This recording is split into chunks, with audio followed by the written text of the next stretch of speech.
Okay, good afternoon, everybody.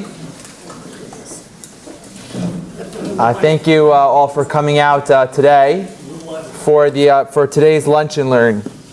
We always have exciting speakers at this monthly lecture. It happens to be that today's lecture is particularly near and dear to our hearts.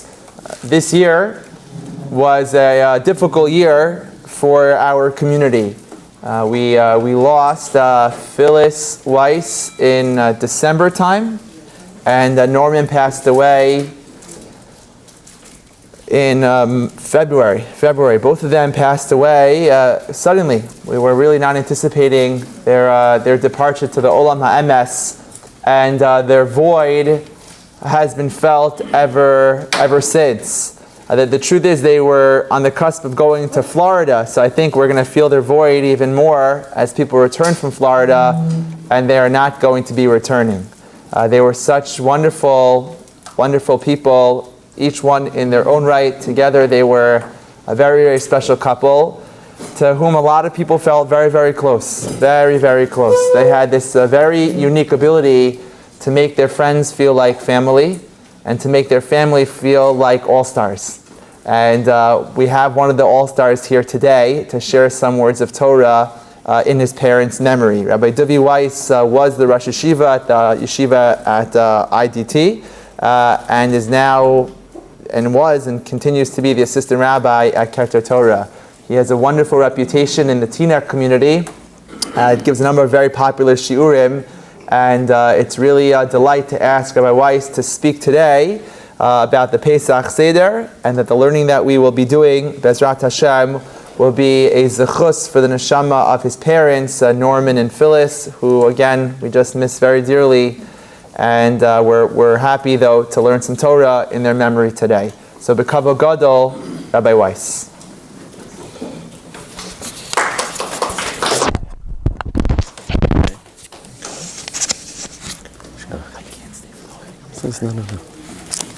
Thank you very much for that beautiful introduction, Rabbi Goldberg.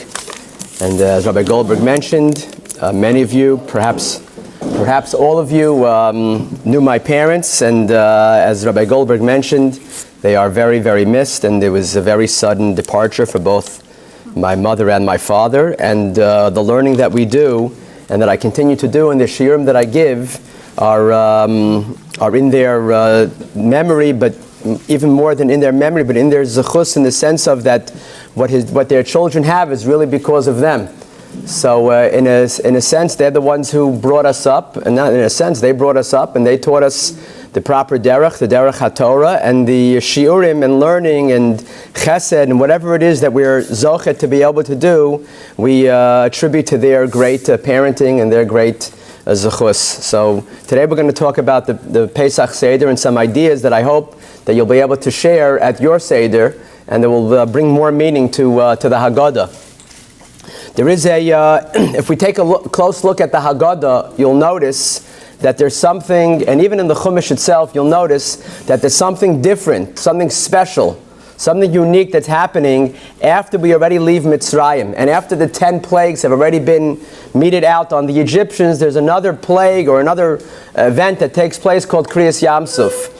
And in the Haggadah is almost like trying to make a point in saying that there was more going on at Kriyas Yamsuf than at Yitzias Mitzrayim. There was more going on at the Red Sea when God split the sea than the 10 makkos, the 10 plagues that happened in Egypt. And the question is, that's what the Haggadah says. If there were 10 plagues in Egypt, there were 50 plagues at the sea. If there were 50 plagues in Egypt, then there were 250 plagues at the sea.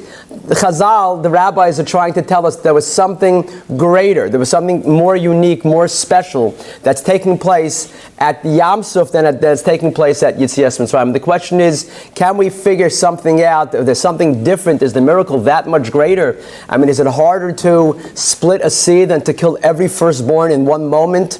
It's hard to really try to figure out which takes more strength, which takes more power, which takes more muscle. So what is it? How do we know? How did Chazal know? What did they see about the splitting of the Yam Suf that was something qualitatively greater than the makkos themselves? So I want to take a look for a moment at the Makos themselves, and we'll find something very amazing. You'll find that every one of the Makos, every one of the plagues, they were each very, very miraculous. It's not normal, it's not natural for water to turn into blood. It's not natural for boils to just come and attack only the Egyptians and not the Jews. It's not normal for a locusts to swarm Egypt only in that particular area where the Egyptians live and to stop exactly at the border where the Jews live. It's not natural for there to be darkness for 3 days and 3 nights. It's not natural for there to be a firstborn so there's all unnatural or above natural, what we like to call in rabbinic language, lamala, above, min, from the teva. These were all things that were above nature. Very, very miraculous events that took place. Splitting of the sea is also above nature, right? It's also very above nature. Also lamala manateva. But there's a fundamental difference between the 10 Makos and Kriyas Yamsuf, and I'll explain. Every one of the Makos, God does a miracle, but the miracle is done on the Egyptians. It's not done on the Jews. It's done for the Jews, but not on the Jews. What was the miracle of Dam? What was the miracle of the blood?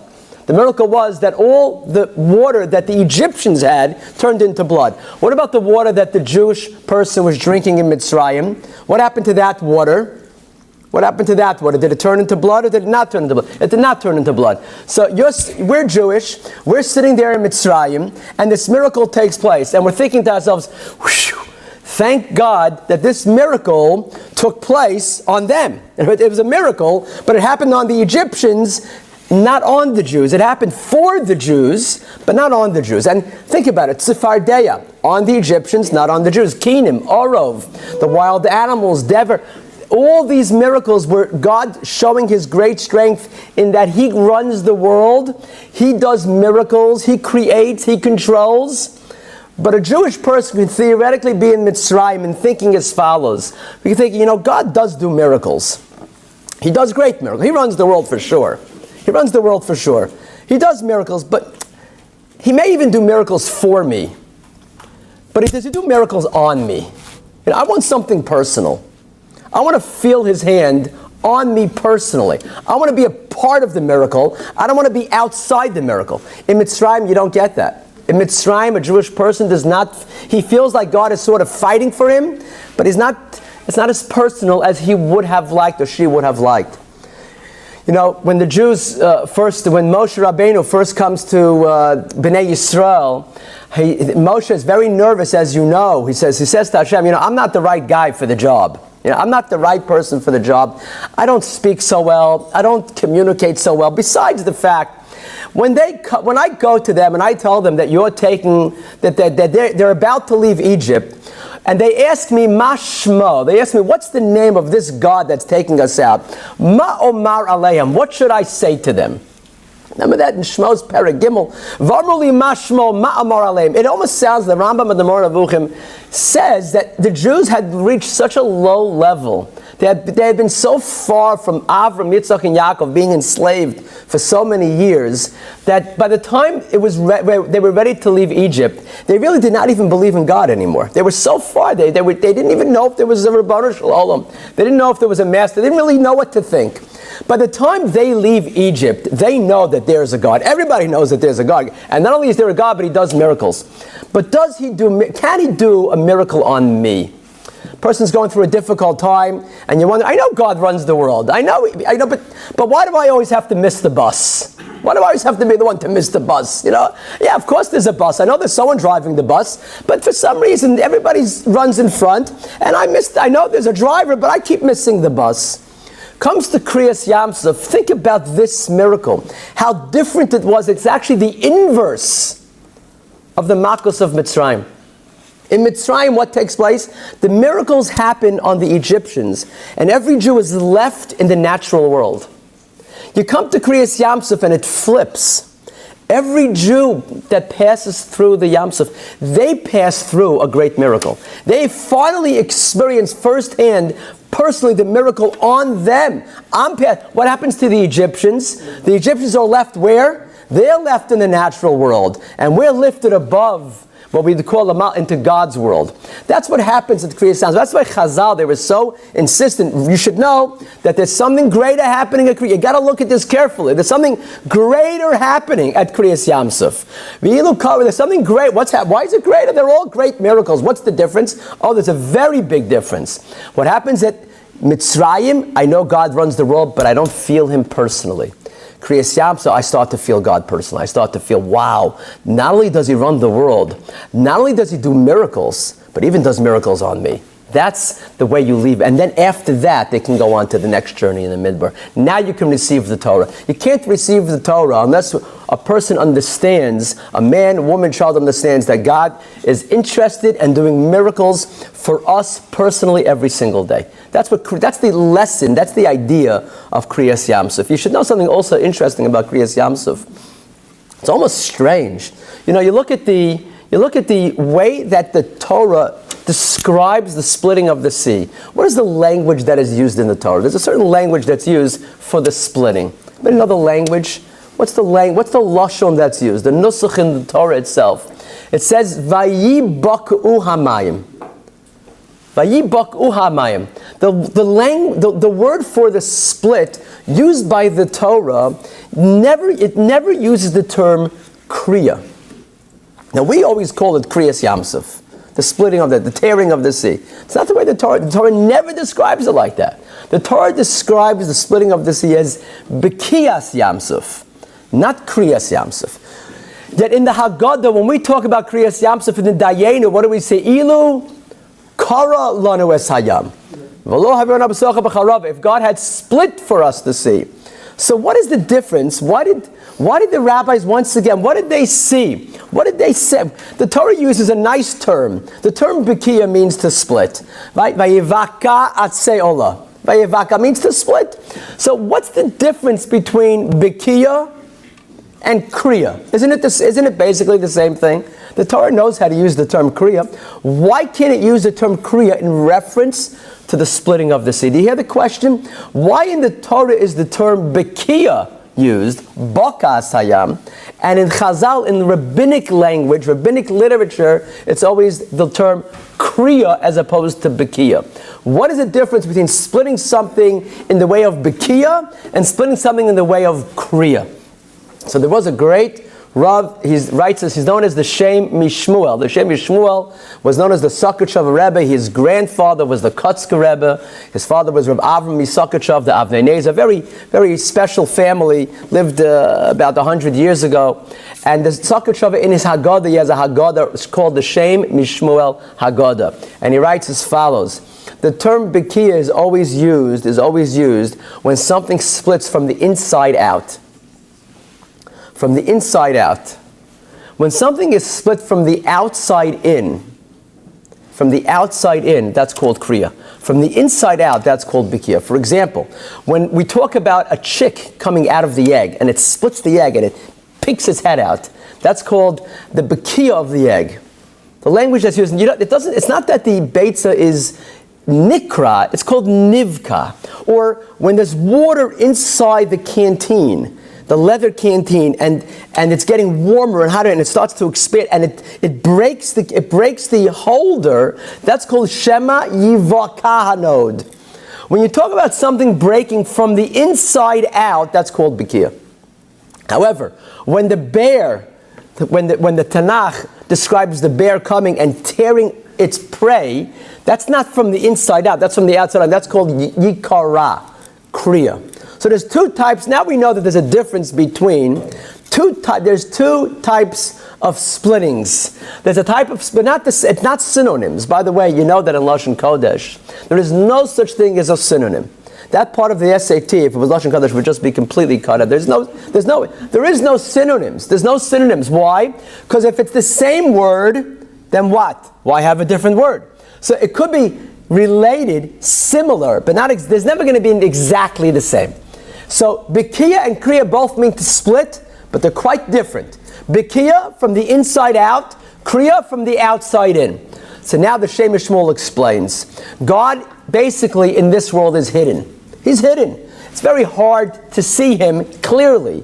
We can look, if we look strongly and deeply, and we're fortunate, we can sometimes see his great hand. And for people who are in a spiritual level, they can see him everywhere, right? You can see him, you see God everywhere. You see God with in the trees, you see God in the food, you can see God everywhere. The whole creation is pulsating with the Ribono Shel Olam. But God, let's talk about God as hiding. And we are looking for God, and God is hoping that we find him. Remember hide and go seek? We played hide and go seek years ago, maybe with the grandkids. You go in your hide, and your grandchild is looking for you, right? And he can't find you. I don't do this anymore. My kids are a little bit older. They don't play hide and go seek. I used to hide in the shower. They would never find me in the shower. I'd put the shower in. I'd hide up. I close the light. They figured he's not crazy enough to go into the shower.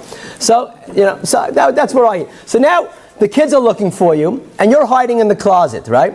They don't find you. It's not working. So there's two ways that this is going to end. Either they're going to come into the closet, or you're going to jump out of the closet. Those are the two ways. That's the two ways that it could happen. Either you come out of the hiding spot, or your kids go into the hiding spot. When God is describing what happens in Kriyas Yamsuf, when he's showing himself, when he's revealing his powerful Yad HaChazaka, the Yad HaGedolah, when he's revealing himself. So, and this is really our relationship with God throughout the generations and throughout our lives. On the one hand, Hashem is asking us, from our perspective, we have to go into his hiding spot. We have to enter into his world. We daven Shemona Esrei, we enter into his world. And on the other hand, God also has a responsibility, if we can call it that, has a bris with Am Yisrael. It's a bris, and a bris means that we have a covenant, which means that he also has to come out of his hiding spot. So on the one hand, God comes out of his hiding spot and he shows us his great hand, his great miracles, his wonder. But on the other hand, he says, listen, I can't do this. Guys, Hashem says, I can't do this alone. Can you imagine? Imagine the following. You're playing hide and go seek, you go into the closet, and the kids, they forget about the game, and they take out a Monopoly set, they start playing Monopoly. You're sitting there for 3 hours. This is crazy. I can't stay here forever. The game's over. So, on the one hand, if you never show yourself, the kids are not going to play. It's too hard. On the other hand, if your kids don't look, then there's no game also. Kriya, from our perspective, we call it Kriya because we understand our responsibility is from the outside in. We have to try to look. We have to do our best. We have to work at it. Things don't just happen naturally. We all know, you know better, that the things that are worth the most in life means those are the things that need the most work.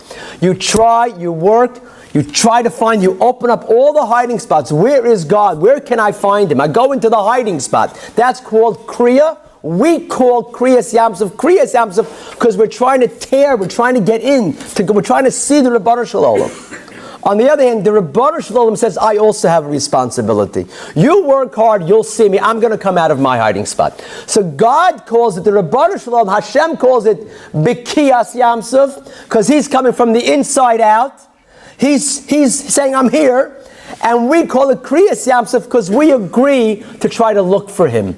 That's the greatness of the wording, of the nusach, of the language, of just the way we call it Kriya and Hashem calls it B'kiya, has fantastic meaning and wonder. It's another very, very beautiful and important idea that I want to share with you with regards to Kriyas Yamsuf. Kriyas Yamsuf. What happened? What did God do? Each miracle is worth looking at and trying to figure out, what is this miracle actually teaching me today? Now, listen, there's no Kriyas Yamsuf today. When was the last time you saw a Kriyas Yamsuf? Although the other day our water wasn't working and the water was coming out like in 2 spots. So it was like a shtickle, it was like a little Kriyas Yamsuf, maybe. But what does it mean? God does miracles. So what does that have to do with us today? So he did a miracle. Okay, what are we supposed to learn from the miracle? God takes the water and he splits it and he makes it into dry land. That's basically it, right? He takes the water, he splits it and he makes it into dry land. Vayosem es hayam lecharava. That's in a sentence. That's the miracle of Kriyas Yamsuf. God takes the water and he makes it into dry land. What does that mean? What does that mean? It means as follows. You look at the universe. Look at the universe. You look outside. Go to any ocean. There's two parts. How the Baal HaTanya, the first Lubavitch Rebbe, explains this idea. There are two parts to the universe. There's one part of the universe that we see, that we understand, that we can sort of grasp. You can grasp. You look outside, I could see a tree, I could see my car hopefully, right? I could see the food, we could see each other. The part of the universe, the part of the world that we can see, that we can grasp, that we can understand, that's called the dry land. Why? Because the dry land represents the things that we could see, that we can touch, right? You don't have to be such a chachma to know that there's a car driving up the street. Dry land represents those things that we understand, those things that are revealed. The revealed world is represented by the dry land, because the dry land, you can look outside, you can see everything. When God creates the world and He makes a yam, He makes water, what that represents is what we call the concealed world. Why? Because you look outside to the yam, you see nothing. All you see, if you're lucky, you could see a fin. If you're lucky, you could see a fin. My friends, they went surfing in California, and they surfed all the way out 6 o'clock in the morning, and they're sitting there on their surfboards, and one person is looking towards the beach, and one of my friends is looking out towards the ocean. And he sees this fin swimming right behind them. So he says to his friend, he says, it was Morty and Michael, and Morty says to Michael, Michael, start moving towards the shore, there's a shark behind you. True story. So he goes, come on, stop, what are you talking about? He goes, okay. He turns around this thing and he starts to go. He turns around and he sees this fin going back and forth. He starts to move like he never moved before. It turns out it was a dolphin, not a shark. So thank you. So he got lucky. He got lucky. But a dolphin, not a shark. But there's very little that we see in the ocean. From what I understand, even what we know about the ocean is almost nothing compared to what there is to know. The yam represents the hidden world. The things in this world that we grasp, that we understand, that we see, that we can hold, that's called the dry land. The things in this world that are not understood, the things in this world that are not to be grasped, that are beyond our minds, our understanding, that's called the yam. That's represented by the yam. Represented by the yam. Do you know that the Gemara says anybody who saves a life, it's like he saved the whole world. Anybody who saves, Kol HaMakayim Nefesh Achas Min Yisrael, Kilu Kayim Olam Malei. Every person is called an Olam. It's called a world. You know what that means? If everyone's a world, it means that each person, just like the universe, has parts that they understand and parts that are hidden. So too, matter of fact, you could even call it the stuff that we know, that's the stuff that has been realized. The part of ourselves that has been, our potential that has been realized, that's called the dry land. But this potential that's inside of us, that's still hidden, that has not yet come to the fore, that has not yet been revealed, that's called the yam. So there's the same way the universe has hidden and revealed, nigla and nistar, so to each one of us has nigla and nistar. Stuff that we know that we've accomplished, and stuff that we still have yet to accomplish. What it means that God splits the sea, what it means that God takes the water and He makes it into dry land, what that means is that what God did and what we think about that miracle, and we're going to talk about that miracle at the Seder, when we get to Yilu Karlano Esayam, said in the Dayena, we talk about the Kriyas Yamsuf. There was more at Kriyas Yamsuf. What happened to Kriyas Yamsuf? God took the hidden world. He took the hidden world. He took all that's hidden, and He split it. Splitting the Yam means revealing all the potential that could possibly become. You hear it? Splitting the Yam, taking the Yam, means taking the part of the universe that is concealed and opening it up, revealing it, making it so that now it's no longer just potential, but it's realized. Any person who was there at Kriyas Yamsuf, they didn't just see the water split. What they saw within themselves is, wow, this is what my potential. Imagine if a person is shown by God their full, absolute, complete potential. That's unbelievable. We can't even imagine what that is. That's what happens at Kriyas Yamsuf. That's what it means that God takes the Yam and He makes it into a charava. He makes it into something that's dry. Dry means He takes the hidden, He takes the nister, and He makes it into a nigla. That's what Kriyas Yamsuf is. And that's the idea when we talk about Kriyas Yamsuf. On the one hand, at the same time, God, He's not just doing a miracle. He's not just doing a miracle on the Egyptians, for the Jews. He's doing a miracle on the Jewish people. We're walking through the Yam. That's the first thing. The second thing is how that happens. We take a step towards God. That's called Kriyas Yamsuf. And God takes a step towards us. What's that called? Bekiyas Yamsuf. And the third thing is, and the depth of what happens at this miracle, is that God takes all that is hidden, all that is just potential, all that has not yet been realized, and He opens it up. And He shows every single person, this is what you can become. Don't rest on your laurels. You're not done yet. You're not done. You have a whole world. There's a lot of water. That water means there's a lot of stuff that you don't even know about. You don't even realize what you can become. I'm going to show you. That's what Kriyas Yamsuf means. Kriyas Yamsuf means a person looks inside and he asks herself, what more is there for me to uncover? What more is there for me to become? How much more of the Yam can become dry land? How much more is there to gain from all the potential, from all the good, from all the greatness that God put inside of me? I'll end with one other idea when we get to the amazing thing. We have 4 sons at the Haggadah. Who are the 4 sons? The Chacham, and the Rasha, and the Tam, and the Ein Yodea Lishol. And I always wonder, the Russia. Talk about the poor Russia. The poor Russia. See, he's not into it. So he says, Mo havod hazos lochem. What's this havod? You call him a Russia? Who calls their kid a Russia? I mean, even if he's a Russia, you don't call him a Russia. It's not what you call him. You don't call him. The whole thing is funny. Russia mahu. Listen to the language. Russia mahu omer. What we're pointing out at the Haggadah is that the Russia, or the attitude of the Russia, is something that each one of us may have. Each one of us has sometimes an attitude of a Chacham, but sometimes the attitude of the Russia can creep in. Russia mahu omer.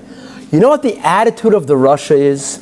And this is so important because it relates to what we just said before. Mo havod hazos lochem. That's what he says. That's his whole thing. What do you say so wrong? Mo havod hazos lochem. That's what it says. You know, at the Seder, that first Seder, and God says you're going to take a carbon Pesach, you're going to do the blood, you're going to put it on the sides, you're going to put it on top. It's going to be an amazing miracle. You're going to take the lamb. This is holy Zachin. This is serious business. This is like a Beis HaMikdash over here. You know what the Rasha says? He's not a bad guy, but it's a bad attitude. Let me tell you the attitude. The attitude of the Rasha is, Mo havod hazos lochem means as follows.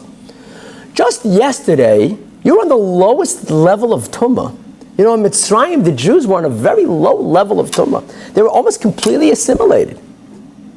The Rasha says, how dare you attempt to do something holy when yesterday you were steeped in the gutter?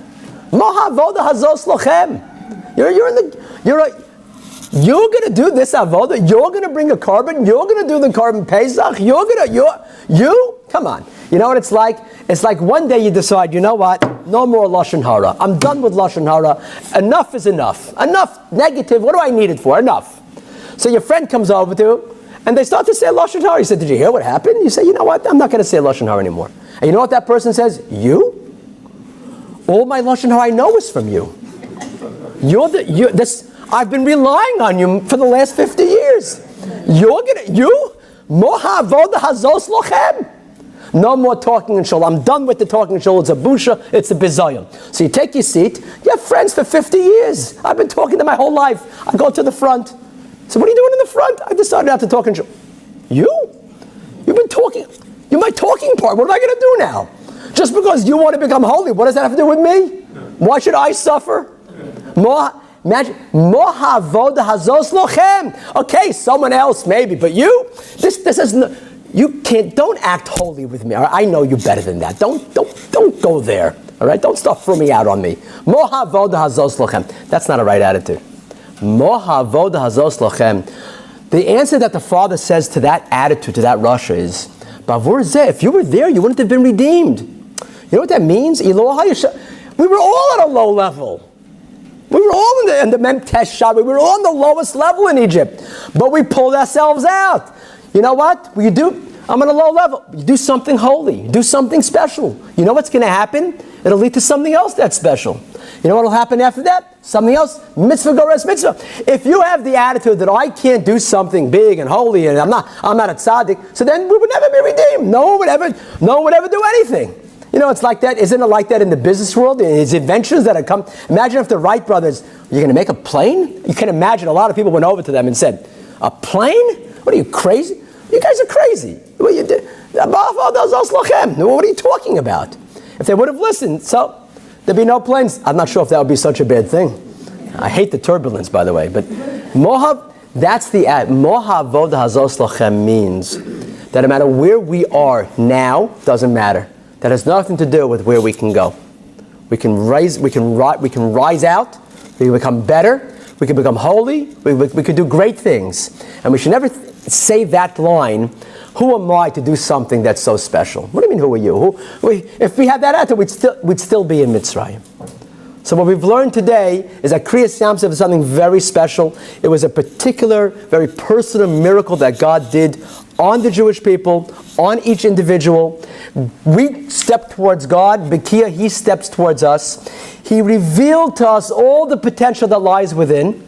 And we know not to say the words Mohavod Azos Lachem. Because in order to get out of Egypt, in order to get out of the Memtesh Harituma, a person has to be brazen enough to be able to say, yeah, it doesn't matter where I am. I have done things that aren't great. So what? I'm going to now do something special and holy. And Bezras Hashem, with that, we should all be zocher to experience the Korban Pesach in Yerushalayim with the Beis HaMikdash, with the Mashiach. And again, I thank you all for being friendly with my parents and loving my parents. And we'll continue, Mirz Hashem, to learn together in honor and in memory of my parents and in their zechus. And I thank the Rabbi Goldberg for inviting me, and Rabbi Reiner for inviting me, and Mrs. Reiner for inviting me, and the whole shul for inviting us. And we for my whole family, we want to thank you for coming and giving honor to my parents. Have a wonderful Pesach.